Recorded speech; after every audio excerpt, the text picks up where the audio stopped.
Come championship bound, baby! Woo! Big love, baby! Woo! The year, man. It got a little crazy out there, but we made it through. We're gonna keep stacking the day, so see you in the championship.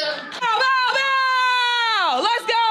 June 17th, this wasn't just another game. It was a chance for the Indiana Fever to settle the score. Fans still remembered the May 30th matchup when Jacy Sheldon and the Connecticut Sun were involved in plays that left Sophie Cunningham and Sydney Coulson injured, with no real consequences. During the rematch, tensions boiled over after Sheldon poked Clark in the eye, and that was the breaking point. Sophie Cunningham immediately stepped in to defend her teammate, delivering a hard, flagrant foul that quickly became one of the most talked about moments of the game. If you're backing the Fever, drop CC and Spicy Sophie in the comments and let everyone know whose side you're on. It was chippy the last time these two teams faced off too. Sophie Cunningham suffered her ankle injury in that game, but in addition to that, she actually had part of her front tooth knocked out. She made contact with Jacy Sheldon as Clark knocks down the triple. But what people don't talk about enough is how hard you have to work to be able to be that good. All the hours that she's spent perfecting her craft. Retreating, firing, and hitting. So she can do that. On Indiana arguing the call. I mean, step back, you're late. She almost looks you in the eye. On May 30th, the Indiana Fever took on the Connecticut Sun in what started as a normal WNBA game. But the Sun's overly physical style quickly crossed the line, and the tension kept building from the opening tip. Can we talk about the physicality for a second? Two players on the Indiana Fever got injured last night by the same player on the Connecticut Sun, and that was Jacy Sheldon. And I tweeted about it. She was playing so reckless. I'm fine with players playing aggressive, but there is a thin line between playing aggressive and playing reckless. When you dive for a ball, you don't land on somebody's leg. She landed on top of Sydney Coulson's leg, and her leg got stuck and literally twisted around. Both injuries, both Sydney Coulson and Sophie Cunningham, were contact injuries. Sophie Cunningham was the first to go down after a hard collision that many believed wasn't accidental. Soon after, Sydney Coulson was hurt in another controversial play, leaving fans wondering what was happening on the court. Jacy Sheldon was involved in both moments, and her aggressive style only added to the growing frustration. They weren't non-contact. They weren't ACLs. They weren't Achilles. They were contact injuries caused by the same player. And this kind of physicality that the WNBA they brag about. They say it's always been a physical league. That's just the heart of the It's not good basketball. And we've seen so many injuries. Paige Becker's out with a concussion. Rakia Jackson was out with a concussion. All of these injuries are contact plays. We've seen Clark last year get chucked to the ground. We saw Angel Reese get clothesline chucked to the ground. The players continue to do it because the refs are allowing them. Why wouldn't you keep doing it if you're a physical? The rivalry between Jacy Sheldon and Clark started long before the WNBA, during their Iowa and Ohio State matchups. Sheldon constantly challenged Clark by staying in her face, fighting through screens, and talking trash whenever she could. Over time, their battles became more than just basketball. They turned into a personal rivalry. Her mortal enemy took out a player. Jacy Sheldon. Clark's mortal enemy. Jacy Sheldon. Officiating in that game left many fans frustrated as several hard fouls and dangerous plays went uncalled. Clark watched her teammates take tough hits while Jacy Sheldon avoided any warning from the referees. The Indiana Fever narrowly lost 85-83, but the bigger setback was losing Sophie Cunningham and Sydney Coulson to injuries that many believed could have been avoided if the game had been managed more effectively. This is a reckless play. This is reckless. It is dangerous. And this angle makes it look even worse. It is dangerous. Like, Sid Coulson is between her and the ball. Sid Coulson is, in fact, between Jacy Sheldon and the ball, and she dives through her knee. It wasn't even called as a foul. After the loss, Clark looked like she hadn't forgotten what happened. Her expression during the handshake line and her post-game comments made it clear the story wasn't over. The Fever remembered the injuries, who was involved, and how the game was officiated. When June 17th finally arrived, Clark returned from a 3-week absence with a quad injury, fresh off a big win over the previously undefeated New York Liberty. In just her second game back, she stepped onto the court against the Connecticut Sun with clear focus, treating it as much more than just another matchup. She just texts me. She never texts me during the game. All right. Here is Clark splashing home a 3 from way downtown. Kelly escorting her back to the bench. Jacy Sheldon is there with her hand in her face. Opening minutes, the tension was obvious. Jacy Sheldon stayed glued to Caitlin Clark on every possession, playing tight defense, fighting through screens, and making every move difficult. It was the same physical approach that had sparked controversy in their previous meeting, and everyone in the arena could sense that something was about to happen. And Caitlin Clark are talking to the official. They're both going at it saying, hey, there's a little extra right there. Uh-oh. Then Marina steps in to protect JC. The third quarter, the game took a dramatic turn. As Caitlin Clark brought the ball up the court, Jacy Sheldon reached in for what appeared to be a steal, but her finger caught Clark directly in the eye.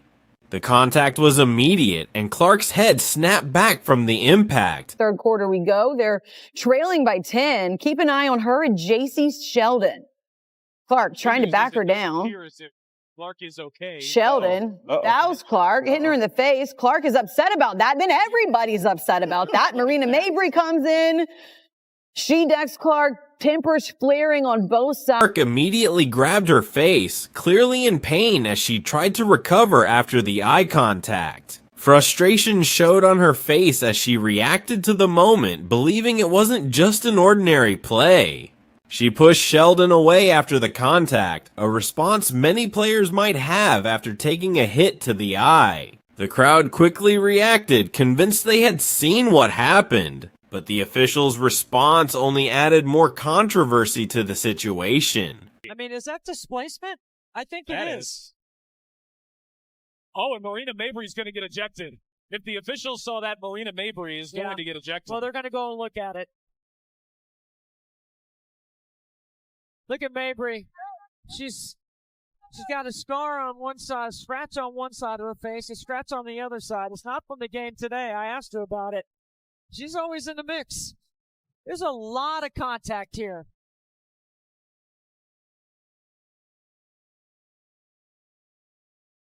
There's a scrape across the face. That's what Clark didn't like. Clark stood on the court holding her eye after the contact, clearly trying to recover while the officials gathered to make their decision. The crowd erupted in frustration as replay screens appeared to show the eye poke that had started the entire sequence, but the referees still called a technical foul on Clark for pushing Jacy Sheldon away. The ruling shocked fans, who felt Clark was simply reacting after taking a hit to the eye. Just one game after scoring 32 points in her return from injury, Clark found herself at the center of another major controversy instead of being protected. Many believed the call rewarded overly physical play and punished the player who had been hit. As emotions continued to rise, the situation was far from over, and Marina Mabry was about to step in and take the confrontation to an even higher level. Take another look as we try to figure out what exactly went down. So you see her get hit in the face. Jacy Sheldon doesn't like that, and everybody on the team doesn't like it.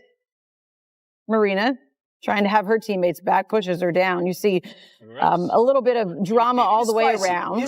Tina, Charles, Clark, and Mabry, they received technical fouls. Sheldon received a flagrant 1 foul. Right after Clark gets that bogus technical foul, Marina Mabry decides to take matters into her own hands in the worst way possible.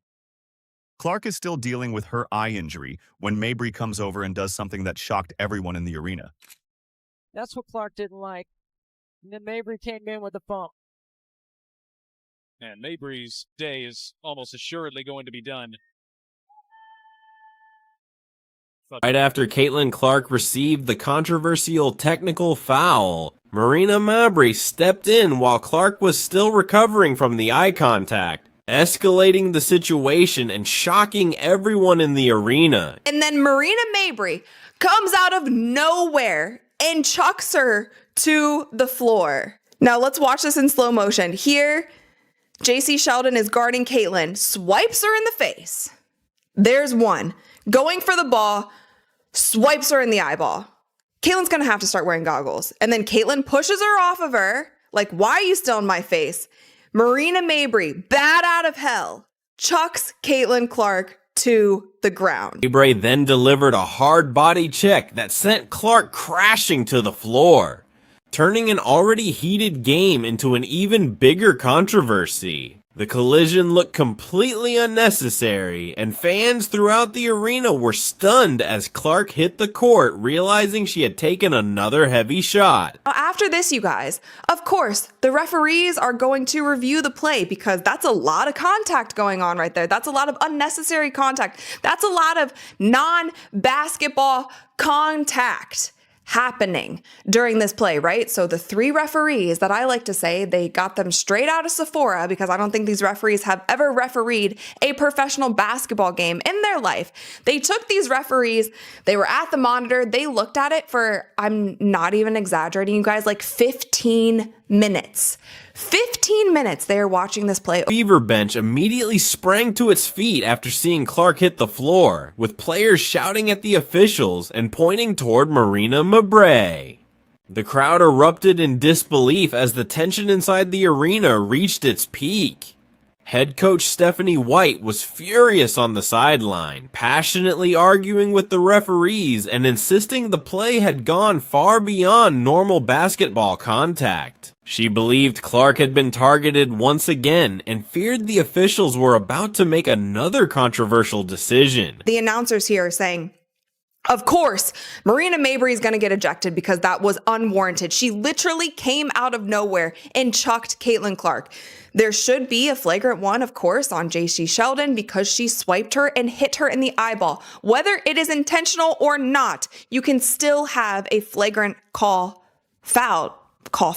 flagrant foul called on you, whether you are trying to intentionally hurt somebody or not.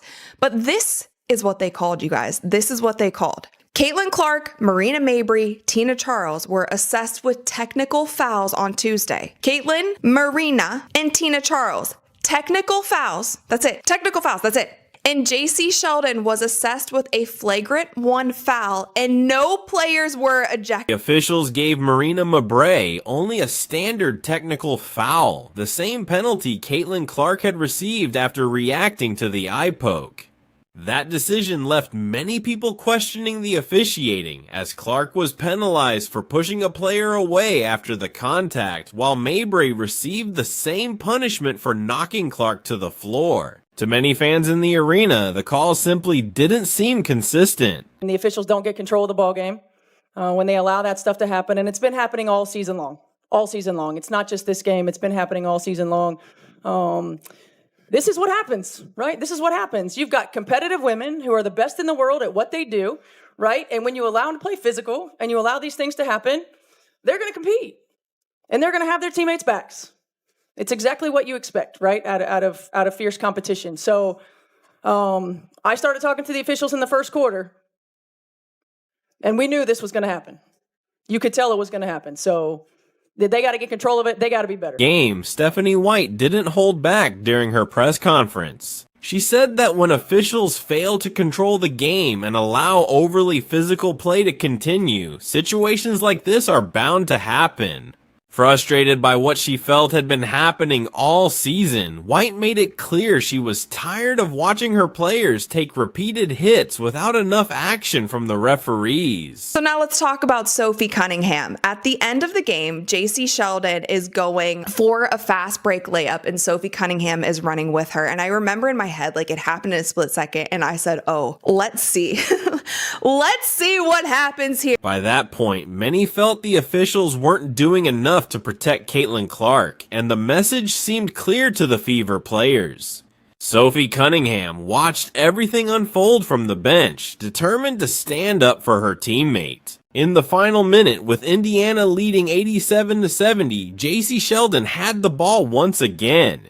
As the clock wound down, Cunningham wasn't focused on the score. She was thinking about the May 30th game, the injuries, Clark's eye poke, and the collision that had just sent her teammate to the floor. Sophie commits a hard foul on Jacy Sheldon. Again, as Jacy Sheldon is going up for a layup, Sophie bear hugs her and takes her to the ground. What I will say is Sophie did not grab her and throw her to the ground. She didn't body slam her. She didn't do anything, in my personal opinion. Maybe I'm biased here, but I'm going to give you guys my straight up honest opinion on this. She bear hugged her, took her to the ground. Yes, it was intentional. It was absolutely intentional. Cunningham remembered the injury she suffered during the physical May matchup and how she had to watch from the bench while the game continued. She also remembered the frustration of seeing questionable plays go unpunished as her teammates took hard hits. Now, with Jacy Sheldon driving toward the basket, Cunningham saw an opportunity to respond. It was, to me, payback for what was happening the entire game. But she did it in a way that she wasn't going to injure Jacy. She was just making it known, like, if the refs aren't going to handle it, I will handle it. We'll take care of it, but this is not what you're going to do when you come into our house. It was an intentional foul. It was a hard foul. She brought her down. But with that, you guys, Jacy Sheldon got up and she was ready to go. So as you guys can see in this video, a whole scuffle breaks out. Sophie and Jacy are going after it. Both teams are running over, trying to break it up. It kind of goes into the fan section a little. As Sheldon drove toward the basket, Cunningham stepped in and committed a hard foul that immediately stopped the play and sparked a confrontation. The officials ruled it a flagrant 2 foul, resulting in Cunningham's automatic ejection, while Jacy Sheldon and Lindsay Allen were also ejected for their roles in the altercation. 3 players were thrown out, and the moment quickly became the defining incident of the game, with many fans viewing it as Cunningham standing up for her teammates after everything that had happened. A rare miss at the rim for Aaliyah Boston, the league's top field goal percentage shooter in the WNBA, but it's Boston who comes up with the steal and the find to Howard. Clark working on the rookie. Clark on the drive. Hang, shot too strong. There's Howard to clean up. And Clark working off the ball, comes off the stagger. Third year in her WNBA in terms of setting up her teammates. Clark behind the back, feed inside. 2 more for Howard. Finished the game with 20 points and 6 assists, helping the Fever secure an 88-71 victory that felt bigger than a normal win. Natasha Howard recorded the 50th double-double of her career with 16 points and 12 rebounds, while Kelsey Mitchell added 17 points. It was a strong team performance, but the biggest story was the message the Fever sent on the court. Indiana Fever fans were chanting, "Sophie, Sophie."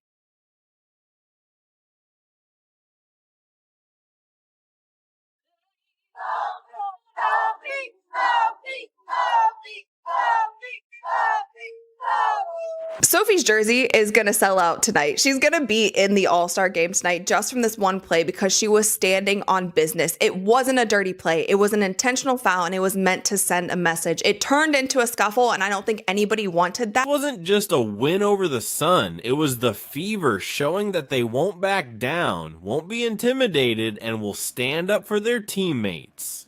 The victory also sent the franchise to its first ever Commissioner's Cup final. But the bigger message was clear. The Fever wanted the entire league to know there are consequences when their players are targeted. Oh, and Clark just took it away. It's a 2-on-1. Clark, bounce pass, pretty find, and Mitchell won't miss from there. This game showed that the Indiana Fever are more than just a talented team. They're a group that stands together when challenges come their way. When they felt their players weren't being protected, teammates like Sophie Cunningham stepped up to show what loyalty and support look like in professional sports. With the Commissioner's Cup final ahead against the Minnesota Lynx on July 1st, Fever fans have plenty to be excited about. This moment proved that team chemistry and having each other's backs can make a huge difference. If you support the Fever, comment CC and Spicy Sophie.